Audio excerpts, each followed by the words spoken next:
ఈ అందమైన ప్రకృతి దృశ్యం ఎక్కడిదా అని అనుకుంటున్నారా? శ్రీశైలంలోది. శ్రీశైలానికి 4 కిలోమీటర్ల దూరంలో ఫలధార పంచదార అనే ప్రదేశం ఉంది. ఈ ఫలధార పంచదార ఏడాది పొడవునా పచ్చని అడవుల మధ్య మెరిసే నీటి సెలయేళ్లు ప్రవహించే గుర్తుంచుకోదగిన దృశ్యాన్ని సృష్టిస్తారు. ఇరుకైన లోయలో ఉన్న దీనిని 160 మెట్ల ద్వారా చేరుకోవచ్చు.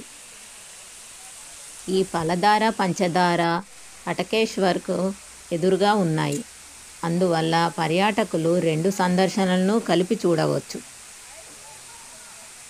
పురాణాల ప్రకారం శ్రీ ఆదిశంకరాచార్యులు 8వ శతాబ్దంలో తన ప్రయాణాన్ని ప్రారంభించడానికి ముందు ఇక్కడ ధ్యానం చేస్తూ గడిపేవారట. ఈ ఫలధార పంచదార పేరు ఈ నదికి శివుడి నుండి ఉద్భవించింది. ఫలధార అనగా ఫల అనగా నుదురు, ధార అనగా ప్రవాహం, పంచదార అనగా శివుడి 5 అంశాలను సూచిస్తుంది.